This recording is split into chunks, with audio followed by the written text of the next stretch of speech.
Bagus. Tugas kita hanya berusaha dan meyakini. Kita nggak boleh juga sih Bu Ici merasa sudah bertakwa, juga nggak boleh juga sih.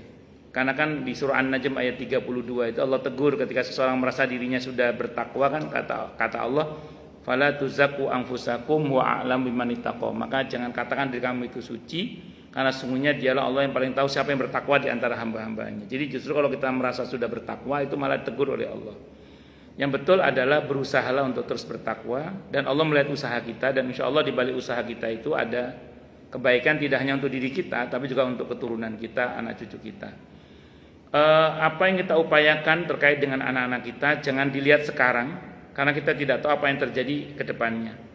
Mohon maaf, bisa jadi kita yang sekarang seperti ini mau ngaji begini nih, sebelumnya kan ngapain kita kan tidak tahu. Tahu sih kita ngapain sebelumnya, kan kita dulu loh berapa puluh tahun lalu kita ngapain. Sekarang kita jadi begini kan semua karena petunjuk Allah Subhanahu wa taala. Bisa jadi ini buat dari doa orang-orang tua kita gitu. Makanya jangan pernah berputus asa, sebagaimana dulu kita berproses, ya anak-anak kita kan juga butuh proses. Nah, yang penting kita jangan putus asa, terus berharapan baik kepada Allah, tingkatkan ketakwaan kita, zikir kita, doa kita, percayalah. Karena itu janji Allah, dan janji Allah nggak akan diingkari. Itu akan berdampak positif pada perbaikan nasib anak-anak kita, insya Allah. Nggih, monggo.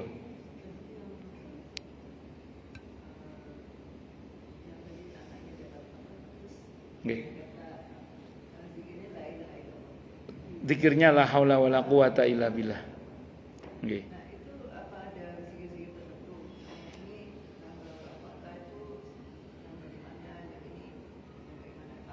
Bagus.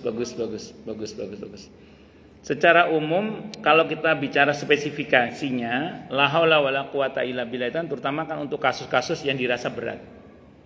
Kalau Ibu baca hadis-hadis tentang la haula wala quwata illa billah itu untuk kasus-kasus yang kita merasa berat. Ketika kita merasa takut, Nabi mengajarkan mengucap hasbunallah wa ni'mal wakil. Sebagaimana di Ali Imran ayat 173 dan 174 itu. Ketika muslimin ditakut-takuti oleh orang-orang munafik, mereka mengucapkan hasbunallah wa ni'mal wakil. Ketika para sahabat dalam ketakutan, Nabi ajarkan ucapkanlah hasbunallah wa ni'mal wakil misalnya. Nah, ketika kita berharap solusi, bisa dalam pengertian yang mungkin tidak terlalu berat sebagai bagaimana la haula wala quwata illa billah, istighfar itu bagus, sholawat itu juga bagus. Nah, jadi ada beberapa zikir yang Nabi menyebutkan keutamaannya. Hanya kalau kita bicara tentang riwayat tadi itu, memang spesifikasinya la haula wala quwata illa billah itu untuk kasus-kasus yang kita merasa berat terutama. Wallahu a'lam bishawab. Oke, monggo. Ya, Satu lagi.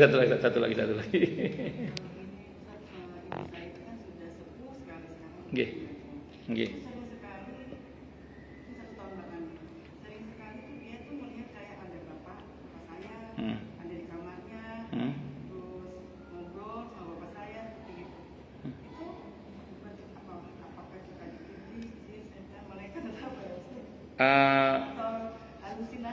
Ya.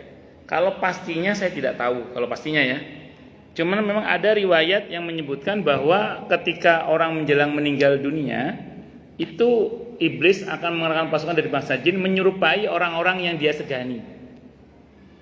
Jadi dari mana kita tahu itu pasukannya setan? Dari pembicaraannya. Jadi kalau pembicaraannya akan memalingkan beliau dari la ilaha illallah, berarti itu setan.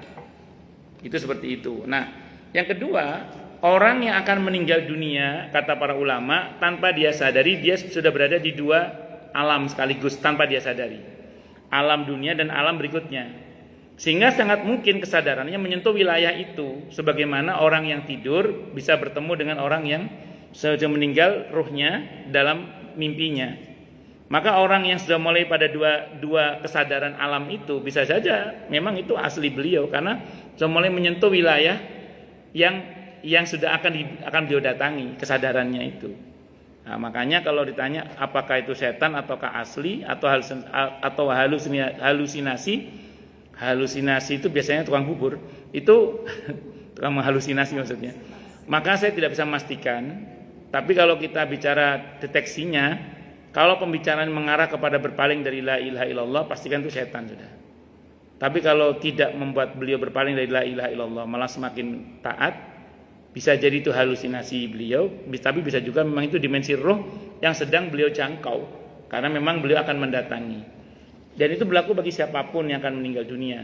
Jadi orang kalau akan meninggal dunia itu tanpa dia sadari, dia sudah berada di dua alam, kesadaran sudah berada di dua alam sekaligus. Seperti bayi yang akan lahir, sebagian bagian badannya ada di rahim, sebagian sudah mulai menyentuh alam dunia. Seperti itulah, mirip-mirip seperti itu. Ketika orang akan meninggal, sebagian kesadarannya di dunia, sebagian kesadaran sudah berada di alam berikutnya. Makanya kadang, ya tadi kata para ulama, orang mau mati itu kadang bisa ngelihat apa yang umumnya orang nggak ngelihat gitu. Bahkan kadang ngomongnya mulai ngelantur sana sini kan, kadang ngomongin. Ngelantur itu maksudnya menurut kita yang, berarti beliau nggak ngelantur sih, beliau bicara dengan kesadarannya. Cuman kita menyebutnya ngelantur, padahal yang nggak ngelantur sebenarnya. Ngoten gitu. Wallahu a'lam bishawab.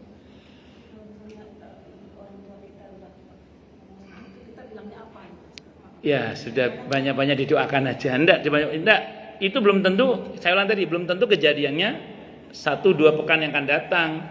Belum tentu kejadiannya 1 atau 2 bulan yang akan datang. Bisa jadi masih setahun lagi. Iya, iya. Sudah doakan aja lah, doakan aja. Kalau saya pengalaman meninggal waktu habis umroh akhir Ramadan tahun 2019 ya. Jadi beliau itu karena kondisi udah mungkin beliau Masjidil Haram, sholat di hotel.